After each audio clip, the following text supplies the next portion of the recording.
kicking off, and malnutrition weakens the immune system, makes people more vulnerable to diseases, and also more vulnerable to the impacts of climate change. So it's a very difficult situation. Okay, so that's linked to the underlying health conditions. We can move on to the next slide. There are only a few more. So now ending with the positive impacts, okay, I think something that has been reported numerous times is the global reduction in emissions as a result of people being locked down. So because people can't travel so much, because a lot of industries had to close, the global emissions have seen a massive reduction, and people have noticed this visibly just by skies clearing in places that are normally very polluted, such as China. The skies have been clearing. Water quality has also improved in certain places. So it's really wonderful when people can see these. Sorry, could you just go back to the previous slide? The other positive impact is this lockdown has given us a time for appreciation, reflection, and regrouping. So by being forced to stop doing what we normally do and be locked down in our homes, a lot of people have had time to really think about what is important, to take a step back, to look at people and ecosystem health, and to think about more sustainable economic development. And because of this COVID-19 situation, some fantastic ideas have been coming out and been put forward globally and locally. So I think that there have been some really positive sides to this. We can move on to the next slide. Nearly finished, those of you who are watching the clocks. So another good positive impact has been, this is a wonderful time for learning and connecting. And those of us who've suddenly been given some extra time because our assignments or jobs have been put on hold, we've been able to read those books that we'd been wanting to read for months or years. Those who have access to the internet have been able to go online, and also realizing the importance of information and communication technology. Obviously very frustrating for those of us who don't have good access to it, but I think it's made companies and governments realize how important it is to get people connected to technology. So technology is going to become more and more important in a world where these kinds of pandemics become more frequent.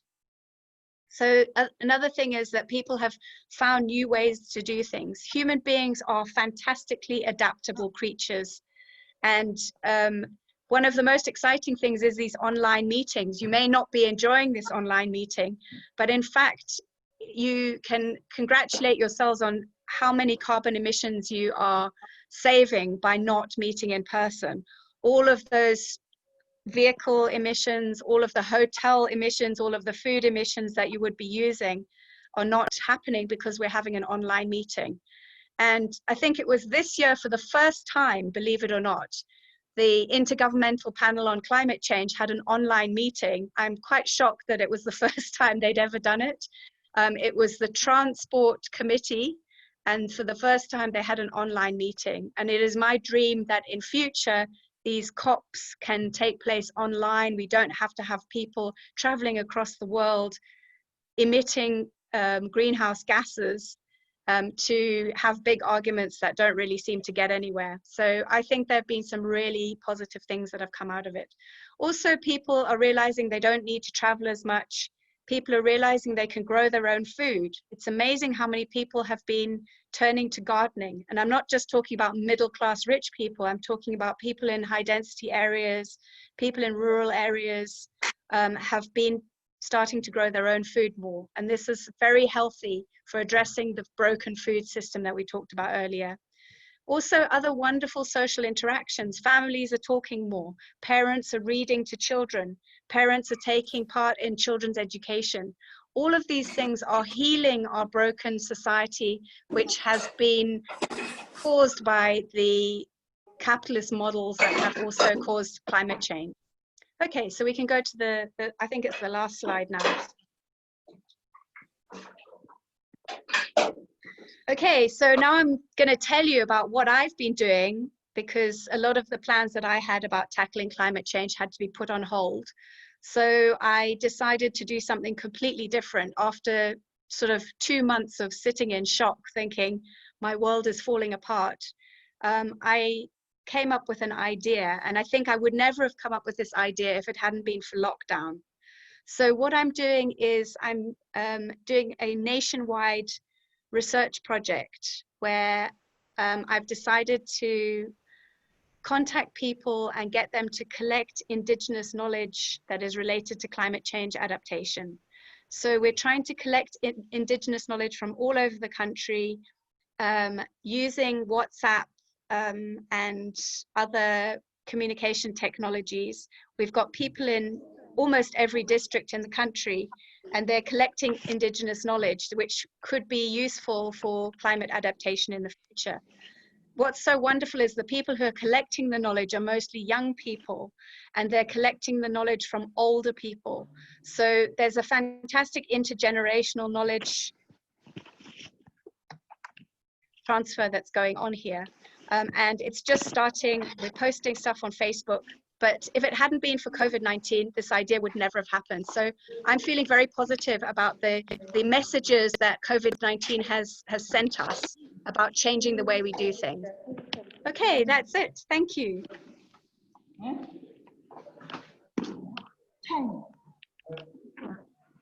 Thank you so much, Anna. Okay, that's enough. I'm from Zimbabwe Climate Change Coalition. Zimbabwe Climate Change Coalition. Yeah. Okay, Lisa, I'm going to ask you to mute your mic. Can you please mute your microphones as you enter the meeting? I'm going to try to mute some of them.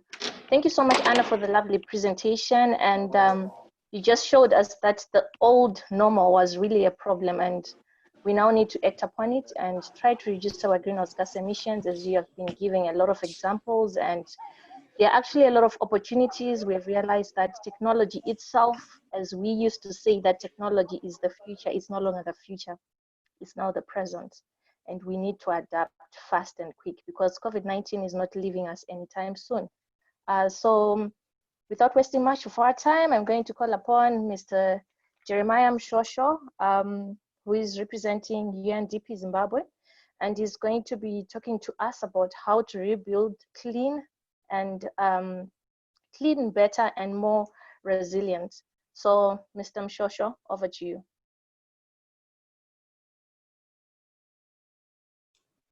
Thank you very much, Liz. Let me try to share my screen, if that helps, so that at least you can see what I'll be talking about. Share screen. It is.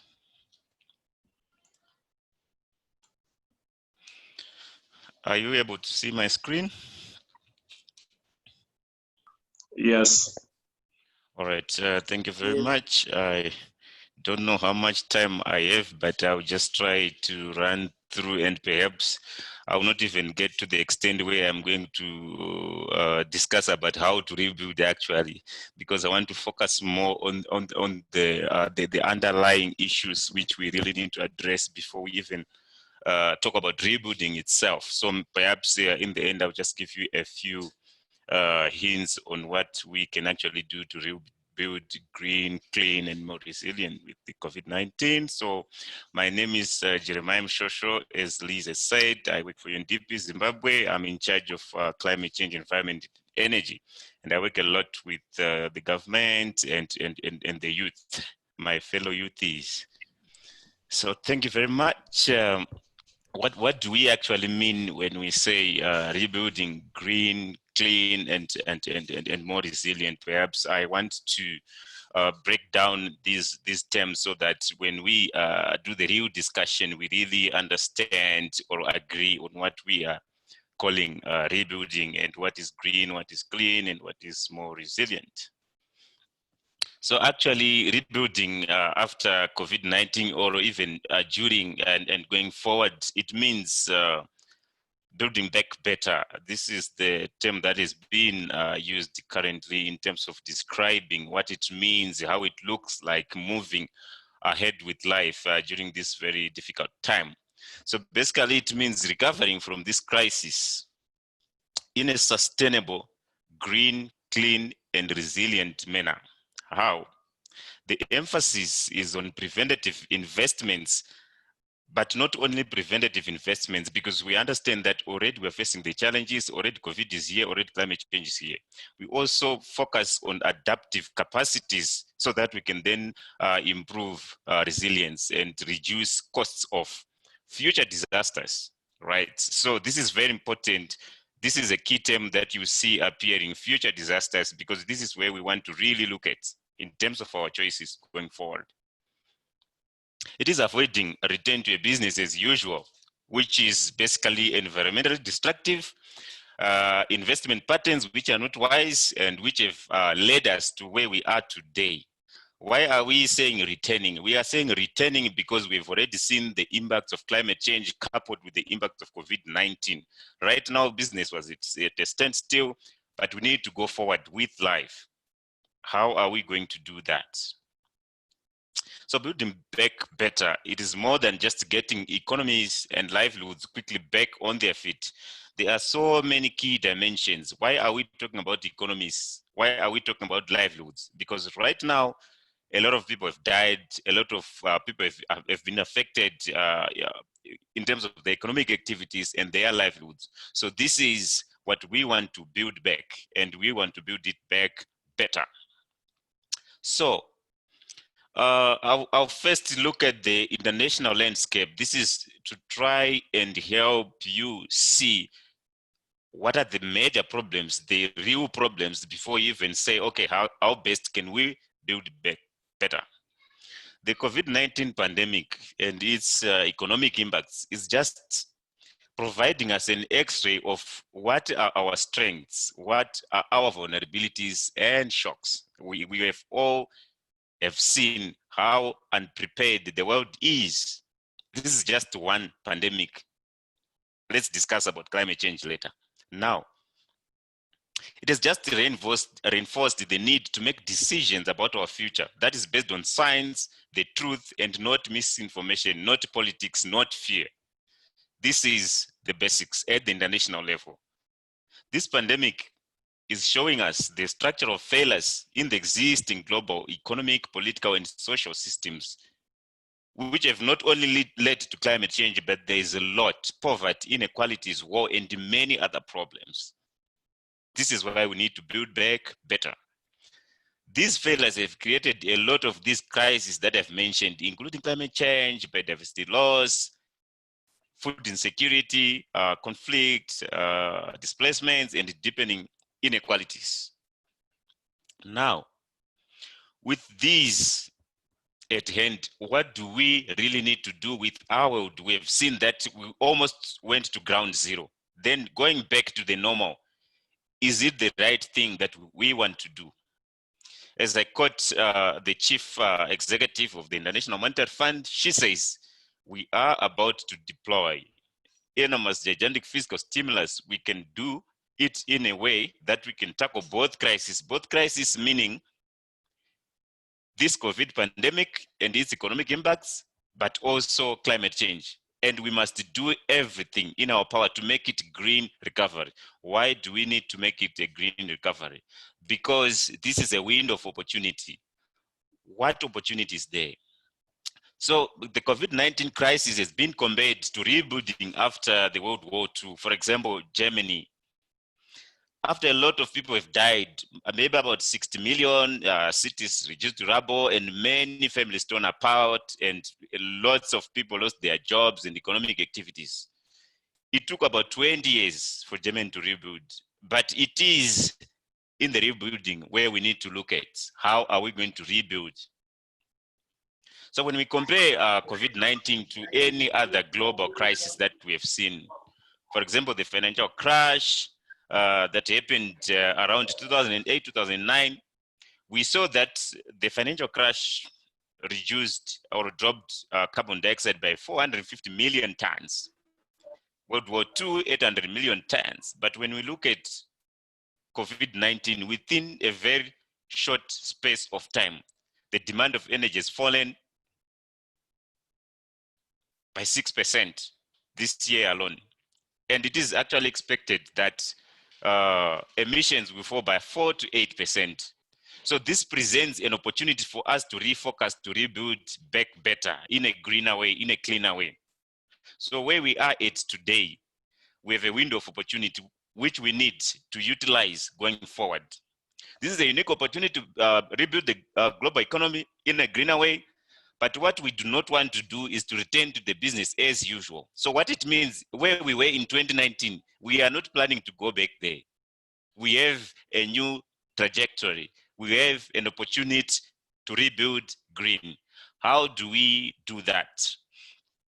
So there are several key dimensions of building back better.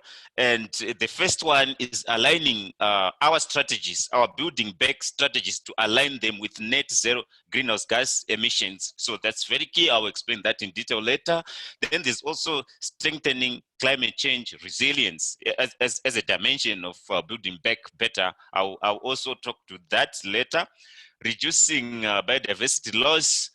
There's also innovation building on behavior changes. Behavior change is one key component. I will show you how as I'm going through my presentation. There's also need to improve supply chain resilience and circularity in terms of reducing waste and making sure that there's sustainable supply chains across the globe. And basically, this will contribute to the well-being and inclusiveness of the global society. So these are the global key dimensions of building better that we really need to look at. How are we going to do that? I will explain that later. Just to run through a few things in terms of the key dimensions. Investment changes. We really need to redirect our policies, our investment decisions to make sure that we are investing in greening activities, for example, renewable energy, for example, e-mobility. These are just examples. But if you look at Zimbabwe's low emissions development strategies, we identified in excess of 23 mitigation measures that can put our country on a trajectory of low emissions. Behavioral changes. Shift to sustainable practices. I will show you some examples. There's need to also increase the society's resilience. So that is being able to respond to natural and man-made shocks, right?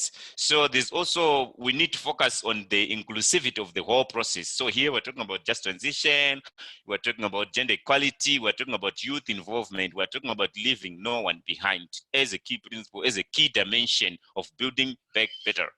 We are also talking about the alignment of whatever strategy or stimulus package or financial rescuing package after COVID to focus and be aligned to long-term emissions reduction strategies and goals. For example, for Zimbabwe, we have the low emissions development strategy. We also have the nationally determined contributions. So we need to premise our investments towards that. We also need to factor in resilience to climate impacts so that our communities are able to bounce back, so that we build the absorptive, adaptive, and transformative capacities so that they are able to adapt to climate change. There's also need to slow biodiversity loss. I am sure Anna explained to you the links between biodiversity, climate change, and COVID. That's very clear. I'm not going to repeat that. So what should we do practically on the ground? I'm not going to say a lot of things here because you already know most of those things, but I'll just highlight to you some of the things that we need to do. You will see that sometimes I'll be like, I'm focusing more on jobs because it's one of the key indicators that will help us to see how communities can come out of poverty and what type of jobs do we need to see. So restoring jobs and livelihoods. Are we going to rebuild our economies as they were? No, we don't need to do that because that's perpetuating patterns of social injustice, economic inequality, and environmental destruction. So that's not the way to go. Now, our stimulus packages, the rescuing packages that have been given to companies, how are they going to be used? Building back better post-COVID must be based on just transition that tackles climate change and biodiversity emergencies. So I will discuss that in detail in this slide. Firstly, what we need to do, we need to invest in green jobs. Where, why, and how? Firstly, a wide range of investments in greening and low emissions can create and boost the creation of green jobs, which can generate long-term sustainability and growth benefits for the economy. So this is an area to focus on. Then production of renewable energy and sustainable transport infrastructures can create a lot of jobs, especially for the youth. So this is the way to go. And these are some of the things identified in the low emissions development strategy. Then if you look at renewable energies like solar and wind, they can actually create more jobs per unit of energy delivered as compared to coal and natural gas. For example, $1 million $1 million funds spent on oil and natural gas can create roughly about 5 jobs. But when we look at solar and other renewable energies, it can create actually 13 to 14 clean and green jobs, which are also decent jobs, by the way. So this is the way to go in terms of creating new jobs. We've already identified some of the opportunities where we can create these jobs within the low emissions development strategy. And currently, we are working with the government and the National Labour Organization to conduct an analysis across the country on the just transition to assess the social and economic and employment impacts of climate change policies. Number 2, all the upcoming investments to restore our economies to be back on our feet, they need to be green. How? For example, estimates suggest that about 0.2%, only 0.2% of the nearly 12 trillion that has been committed to COVID recovery in the world's 5th largest economies has been committed to low carbon, greener elements of the economies. 0.2 is low. It's actually supposed to make 3/4 of the budgets to make sure that growth from now, as we reboot, needs to be green. So those are some of the strategies that we need to look at.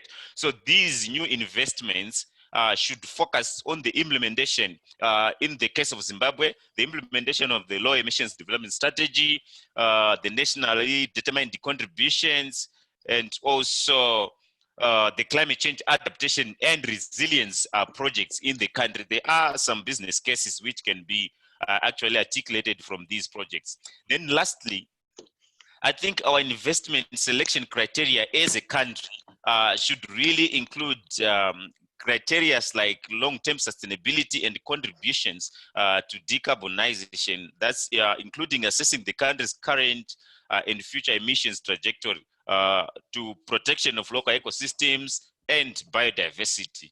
So those are some of the key criteria. I think I'm almost there to my last slide. I see I have spoken for about 14 minutes. We need to build more resilient infrastructures. For example, globally, there's about 2.5 trillion a year that is already been spent on infrastructure projects worldwide. But more investment is needed to ensure access to housing, mobility services, and green spaces of all the economies across the globe are actually focused in this new normal or abnormal. I don't know if it's normal or abnormal, but that's the new normal. So we also need to look at climate proofing dams, irrigation systems, buildings, roads, schools, health facilities. For example, during this COVID pandemic, there are some health facilities treating COVID that have been wiped away by floods in Africa, which is not good. So these are some of the things that we really need to look at. We also need to invest in resilience. There is need to invest in economic activities that will enable people to withstand future shocks and stresses that can be brought towards our communities so that we can build their self-reliance. There's also need to climate-proof investments, for example, crop production, livestock production, rehabilitation, and climate-proofing irrigation systems. In the case of Zimbabwe, because we've seen that surface water has been disappearing more and more. So what we're left with is groundwater and a few dams. So we need to protect that. Then lastly, we need to look at transition to renewable energy. I've articulated that, but most importantly, this transition, this recovery, this rebuilding needs to be very inclusive. That's looking at just transition, looking at gender equality, youth involvement, special needs for the disabled and children. So that's very important, because if you do not do that, you will see that your poverty will still be very high, because these vulnerable groups, These are the ones which constitute much of the needed population in terms of economic development. Then lastly, smart mobility. Once the lockdowns are done, everybody's going to drive into town. There's going to be a lot of traffic. There's going to be a lot of smoke. So I am proposing that the new normal be mostly working from home. That's it. So that we reduce our emissions, and we also need to introduce e-mobility as a new norm. So we have seen a lot of electric vehicles being assembled across Africa, and a good example is Uganda. This is a city bus that can drive the rest of the day, about 80 kilometers. It carries 35 people, is driven by lithium-ion batteries, and it has some solar stuff put on top of it so that it can run the whole day. So I'll cut it here. Thank you. Thank you so much, Mr. Mshosho. I think you have seen it for yourself. That's the guy is full of energy and full of information. He was talking and talking and talking, and I actually loved the way you linked up this topic, how we can rebuild better, cleaner, and more resilient. You talked about the Sustainable Development Goals. You talked about a just transition. You talked about the low emissions development strategy, and these words are huge terms to some of our young people that are listening. And hopefully after Mr. Mashungu's presentation, we might have a few questions, and maybe you can try to simplify the job opportunities that are there within the new normal. So thank you so much once again, Jeremiah. I'm going to call upon Lawrence Mashungu. Of course, I'm the moderator, and today I can actually say Lawrence Mashungu, but on another day it's Mr. Mashungu. So Mr. Mashungu is going to talk to us about how the government should act next to ensure a greener pathway. We also need to hear the government's position. We heard from the NGOs, the implementing agencies, but we also need the positions of the government, how they should act, and how young people can also be involved in that process. Mr. Mashungu, over to you.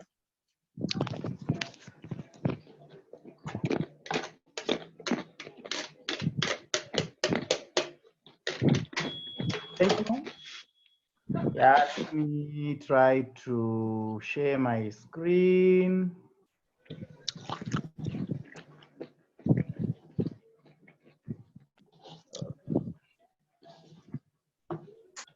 Is it visible now?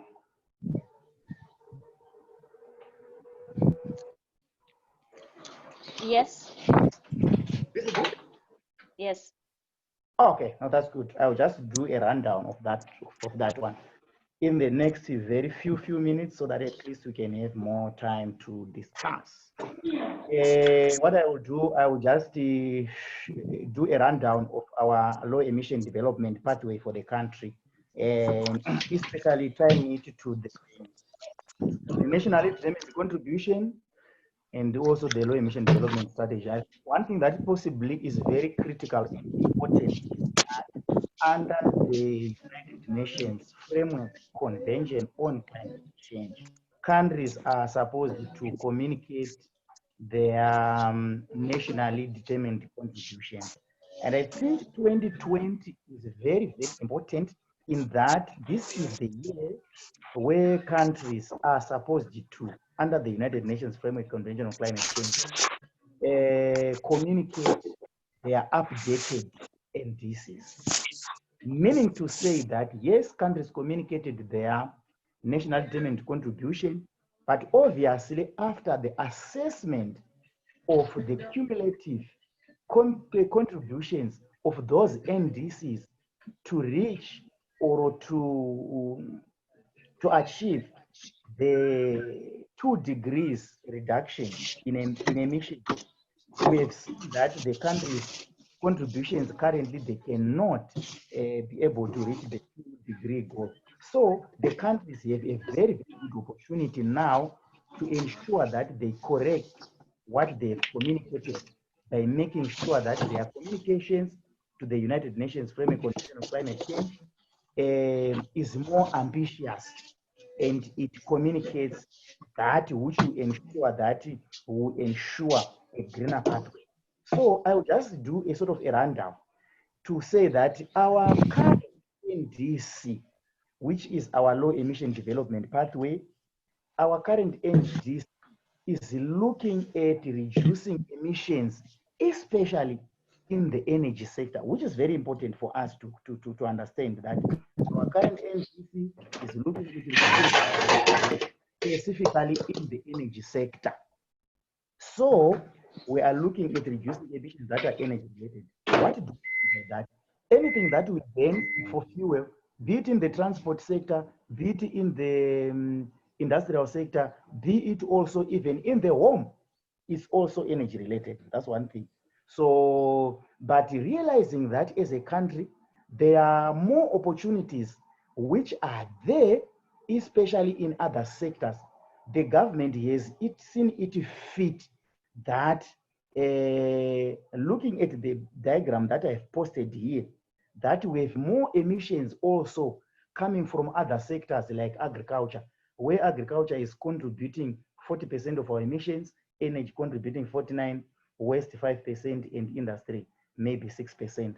But we've also realized that it's not even proper for us only to communicate in NDC, which is looking at energy only. Yet there are huge opportunities also within agriculture and waste and other processes also. So this opportunity which is coming now for us to update the NDC, we'll see the country now communicate in NDC, which is economy-wide. Why do we say so? Is because if you look at currently what is happening, we're seeing a lot of young people, especially doing a lot of work on the in the waste sector. I've seen a lot of innovation coming from young people doing recycling work. And if you look at what they are doing currently, it's not something which is in our current NDC, but it's something that can contribute to our low emission development pathway in the country. So because of that, we are seeing the opportunities that are coming in terms of us ensuring that we can reduce emission obviously within that sector. I will also give sort of a rationale, maybe for some of our young people who might not have an understanding of what we are talking about in terms of NDCs. Our NDC currently, it has one adaptation component and it has a mitigation component. But currently, the world over, when we talk of NDCs, they naturally talk of mitigation, where countries are supposed to reduce emissions. But because countries, especially developing countries, they put an argument to say that we cannot talk of NDCs which do not talk of adaptation, because as African countries and other developing countries, we are already facing the impacts of a climate change. So therefore, there is a need also to involve adaptation in our NDC communication. So therefore, you would find out that most of the communications which are done by the developing countries, they involve adaptation. So that is why there is a justification for adaptation in our NDC. You will not see maybe adaptation in some of the communications maybe communicated by some of the developed countries. So I think it's also good maybe for us to just understand that. And now, as a country, maybe picking up from what Jeremiah was talking about, the COVID situation, very important, presents some very, very good opportunities for us to, as a country, look at our NDC update from another lens. Because when we were doing our update, we were just thinking of making sure that when we do our update of the NDC, we will definitely look at adaptation, mitigation, we'll look at the sectors involved, we'll look at the gases involved, we'll look at maybe involving the short-lived climate pollutants. But I think more importantly now, given the COVID situation and the new normal, there is now need for us to rethink in terms of how we are going to update the NDC, given the new thinking which is now there. We need to now rethink in terms of the way we are going to conduct our consultations, because we definitely need to consult all people for us to be able to update our NDC. How then are we going to use the new methods of communication? We are today on a Zoom meeting, but how then are we going to ensure that all our consultations and our involvement of our stakeholders are going to be done using the new normal, which is very important. And this is something that we've not even thought about when we're thinking of the update of the NDC. So the young people and the innovation that we're seeing with young people now, it is going to come in handy to ensure that you assist us as government to ensure that all the inputs that are coming from all stakeholders are put in place.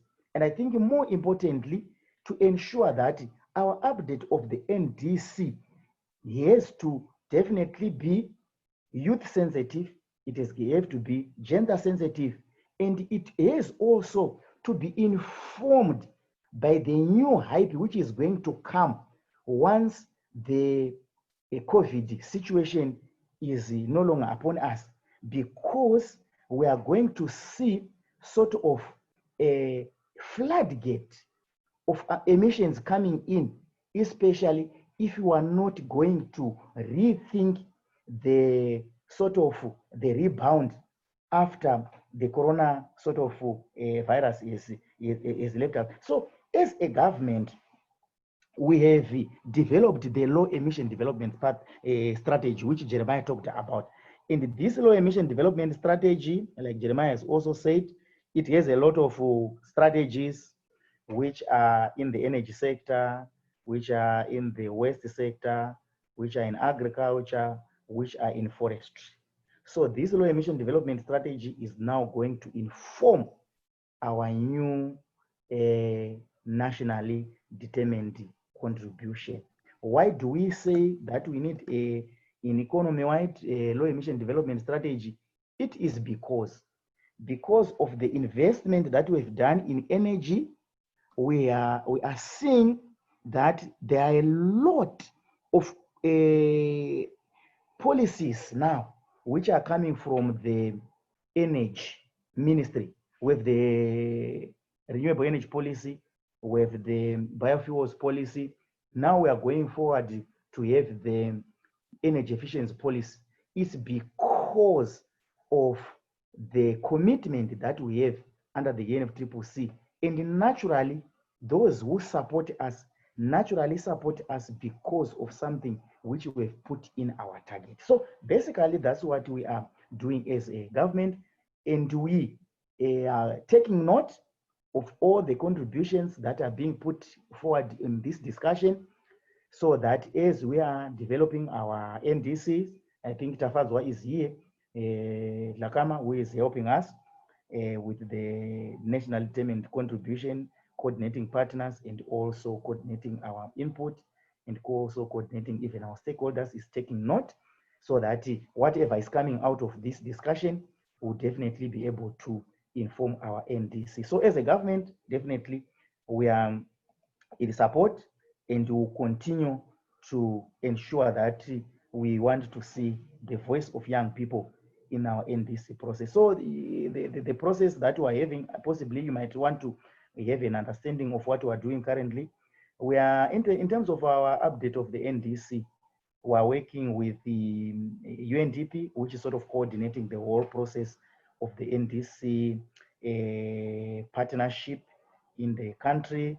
We have UNEP involved, with ICLE, with IRENA, with COMESA, with World Bank, with also the UNDP Climate Promise and FAO doing the work of sort of helping the country in terms of the update of the NDC. So these organizations are coming because they have a lot of differences in terms of the expertise that they are bringing into the country for us to push forward this green agenda. So basically, I wouldn't want to take much of the time, but I just wanted to flag that as a country, we are committed to greening the economy, and we are at a point now where we want to take up your contributions, because we want to communicate our NDCs before October.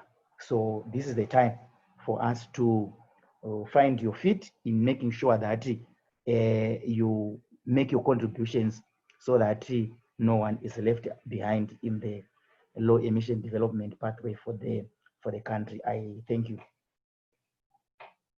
Thank you so much, Mr. Mashungu. Lawrence, that was a great presentation. And as one of our the objectives of this webinar is to try to bridge the gap between policymakers and young people that are doing the work on the ground, also to promote intergenerational dialogue, which is why we had to bring in experts from the government so that we try to bridge that gap. Most of the time, young people, they say they are not involved, but you have heard it for yourselves from Lawrence. He said the government is willing to engage with young people. And there are actually opportunities, job opportunities that are there, business opportunities that are there, as we are moving in this new normal. So I'm going to call upon Roderick. Roderick, do we have any comments in our chat box session? In our chat box, even those who have questions, you can start raising your hands so that you can contribute something. Those with interventions as well, you can raise your hands or just type in the chat box and Roderick will read your questions.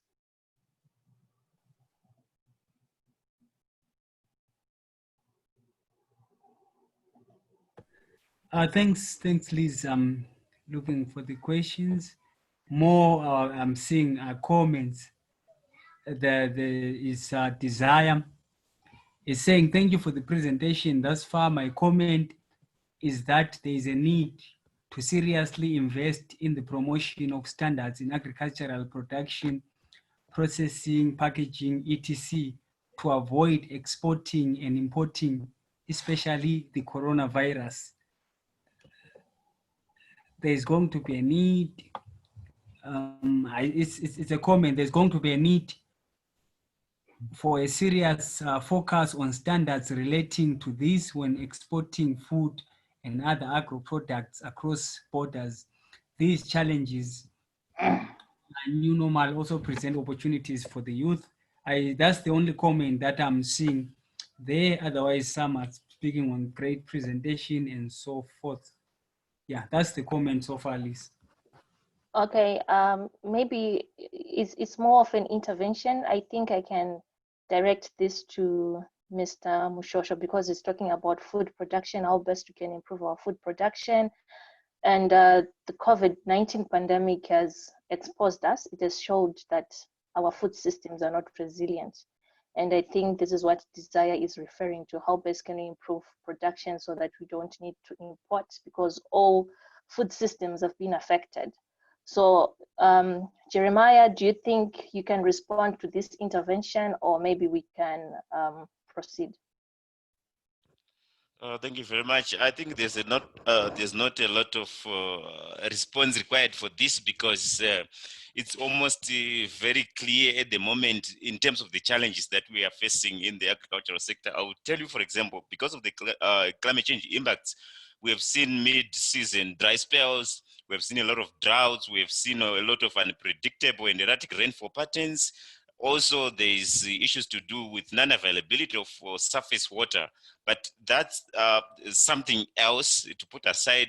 There are other non-natural issues that we are facing, for example, lack of the adequate inputs, but also behavioral issues where people are still going back to the crops which are not suitable for this climate. That's another thing. But by and large, in terms of strategies to deal with low agricultural production, We have a draft national agriculture policy that has been there for a while, doesn't moved, but one of the key things that it talks about is climate smart agriculture, which is a very key component that we really need to look at right now going forward. But I'll tell you, for example, some of the very high level strategies that we're going to be implementing in the next few years for the agriculture sector, for example, in the southern parts of Zimbabwe, we are going to be rehabilitating and climate proofing irrigation schemes to make sure that all year round farmers, they've got water for their crops and their livestock, just as an example. But also we're going to be supporting in terms of capacity building in the areas of access to markets, but also trying to create other value chains for them to be able to sell some of their produce. Because as you may understand, agriculture, it's got many dimensions. Production for self-sufficiency, but also it needs to be treated as a business so that it's viable, right? So these are some of the elements which are lacking. But I would say climate smart agriculture is the way to go. Access to markets is the way to go. In terms of policies, if we could finalize the agriculture policy and implement it, it was going to be very good. But in one of our projects, what we are doing, we are going to be deploying what we call climate smart agriculture packages. So that includes capacity building, that includes some inputs, that includes training, that also includes access to markets for the smallholder farmers in the rural areas. So that's what I can say for now. Thank you so much, Jeremiah. We have a hand from Nancy. Nancy, you can take the floor. Thank you, Elizabeth, and thank you to the great presentations. So my name is Nancy Nkomo, and I work for an organization called Solidaridad, and we work with smallholder farmers across the region, across Southern Africa. So I'm pretty interested when Lawrence starts to speak about energy and how we're supposed to sort of transition to a renewable energy economy. So my question there is, because a lot of the population, most of the population lives in the rural areas and sort of depends on agriculture.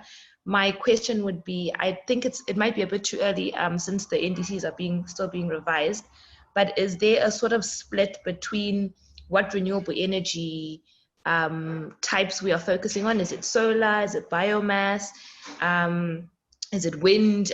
Just a sort of either, I don't know if there's percentages or if there's a sort of bias towards which renewable energy particular type we'll be looking at. Yeah, maybe Liz, before they take that one, I can take some few comments that are coming in the chat box. The other one relates to, I think it's what's the take on artisanal mining from a sustainable environment management? Then the second one maybe is directed to Mr. Mashungu, I should say. Did we manage to hit the target of our previous NDCs? If not, how far did we miss the target and why? It's a question, sorry, from Cinderella. Then maybe the last one is a comment from Anna. She's saying, for more information on Indigenous Knowledge Project, you can check out our Facebook page, Indigenous Knowledge for Climate Adaptation Initiative. You can contact me if you want to be involved. Note, this is voluntary. Thank you, Liz. Thank you so much. Mr. Mashungu, do you think you can respond to Nancy's question and the other comments that are coming? Oh, yes, I can respond. Thank you so much. Thanks, Nancy, for the question. Yeah, in terms of renewable energy, our approach is definitely based on the renewable energy resources that we have. First of all, we have abundance in terms of solar. And now, because of the challenges of the grid that we have, we are promoting distributed renewable energies. Some of the words that are used are off-grid, solar system, whatever is the same, just a matter of different terms. Distributed renewable energy or whatever off-grid systems, because I think also on the globe, in terms of prices, solar prices or renewable energy prices are going down. So very important. We are also at the same time also promoting like biomass energy, like the issue of biogas digesters. I'm sure most of the people in the rural areas, they own one or two livestock, cattle, whatever, pigs, and all this.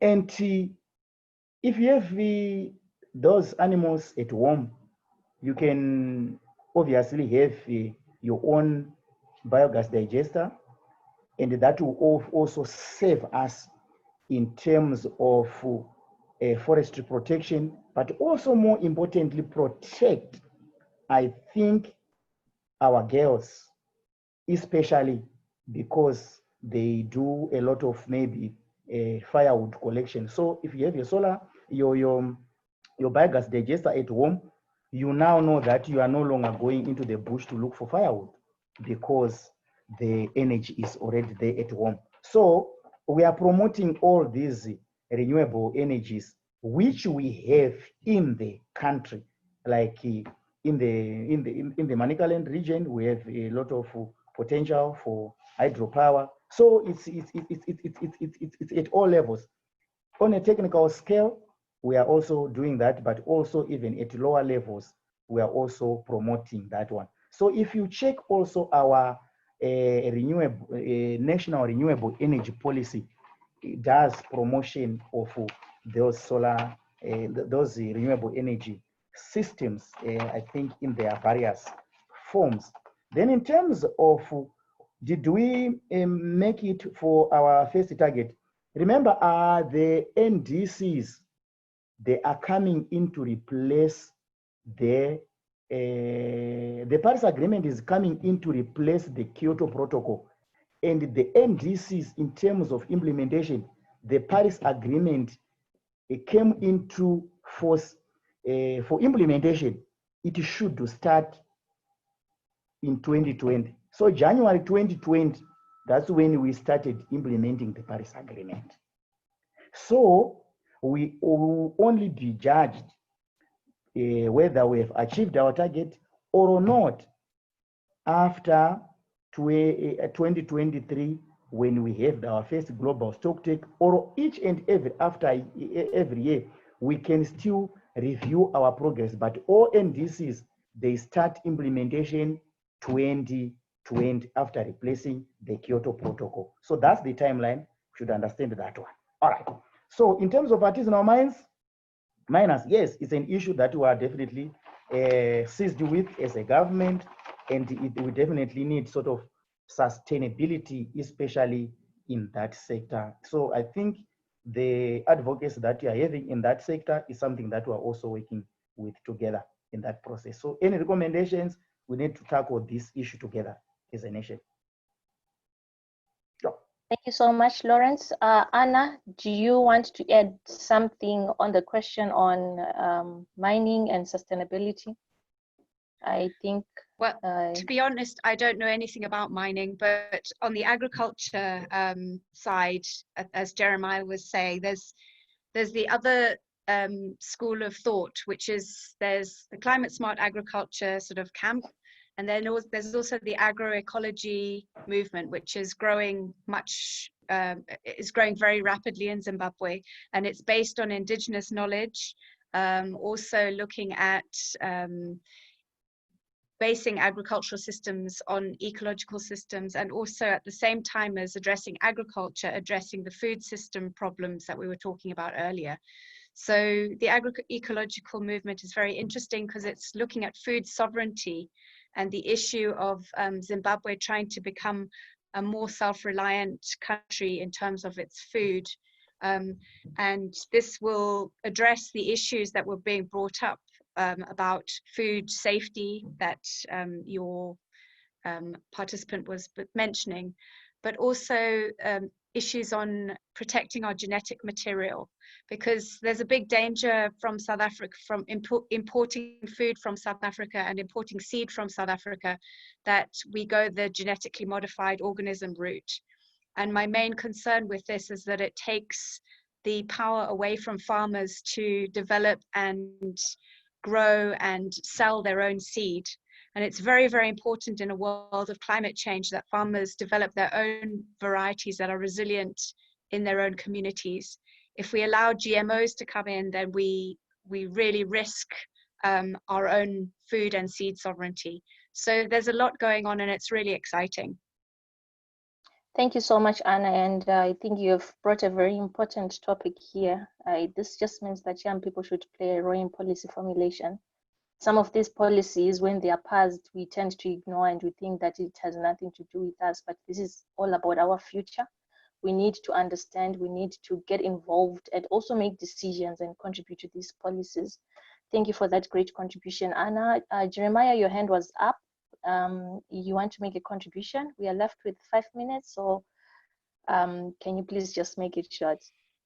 All right, thank you. I'll try to make it short, but I just wanted to comment on the artisanal mining. I think as a country, this is a very big concern in terms of environmental degradation from, I think, 2 or 3 dimensions. The first dimension is the actual degradation of the land. Then the next dimension is the release of mercury.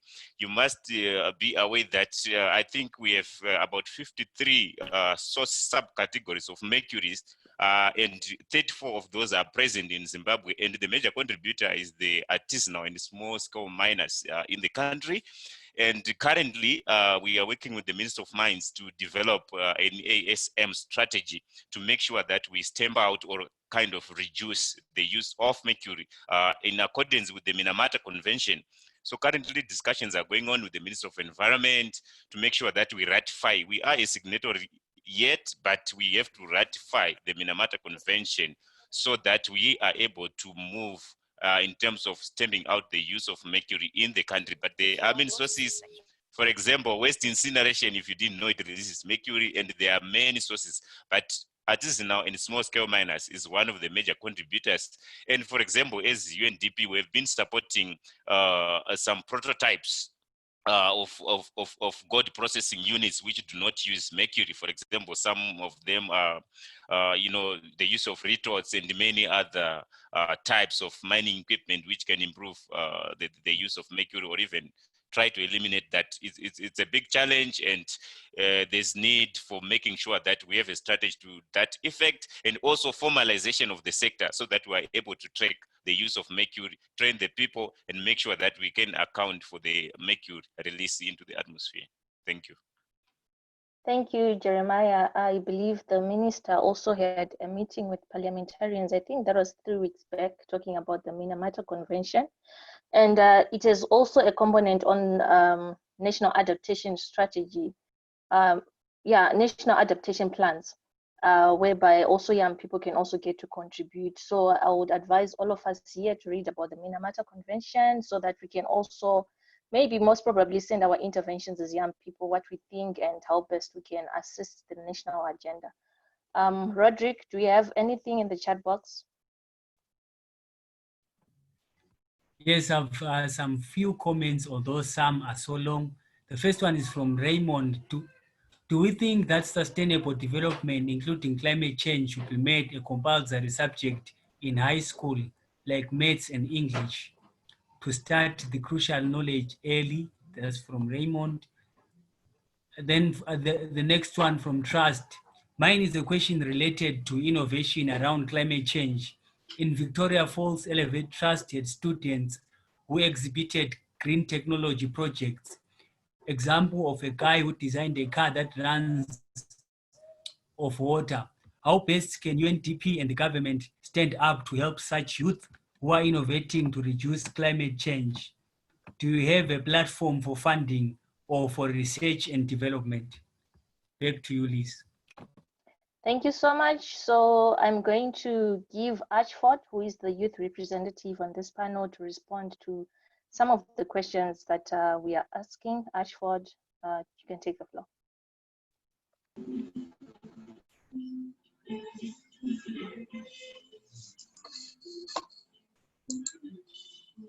Archie, are you there?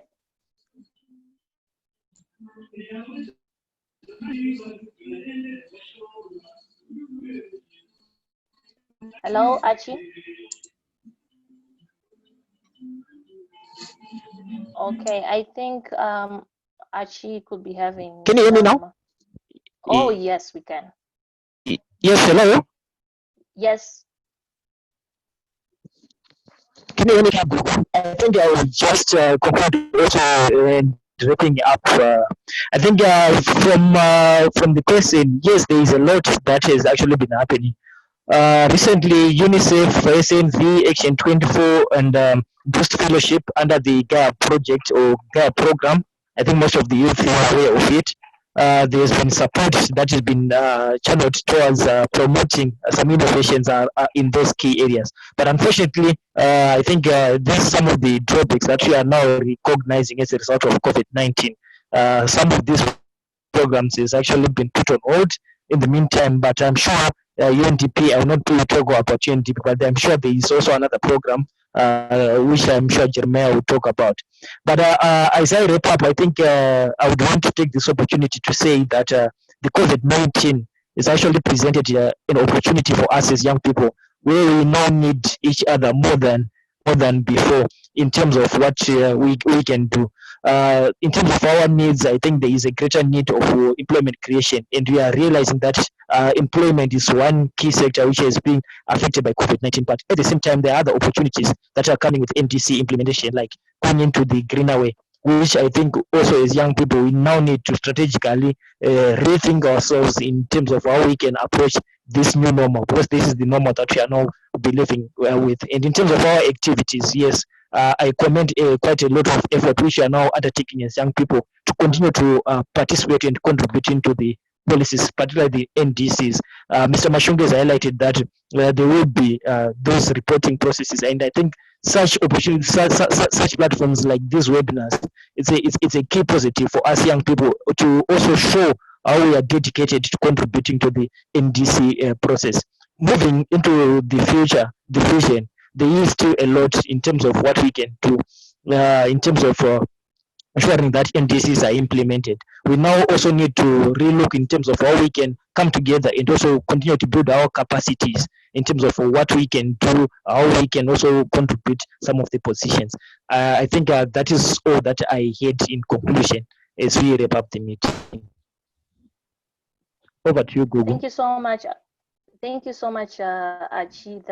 Those were great contributions that you made there. And for your own information, Archie has also been part of the COP delegates, and he has been attending the Conference of the Parties and Conference of Youth, and his knowledge and information, we value it so much, and we value it so much. So as we mark the end of our presentation, I'm going to, I think there's a question in the chat box. I'm sure the panelists will attend to it as we are rounding up. So I'm going to give a minute to each and every speaker as we conclude this session. So I'll start with Anna. Anything you want to say? Oops, sorry. Thank you. Just wanted to say thanks so much. It's always a really a great pleasure to participate in these kinds of things and to meet so many inspiring young Zimbabweans. If we work together, we can beat all of these problems. None of them are insurmountable. Thanks so much for inviting me. Thank you so much, Anna. Over to you, Archie, if you have anything to say. I think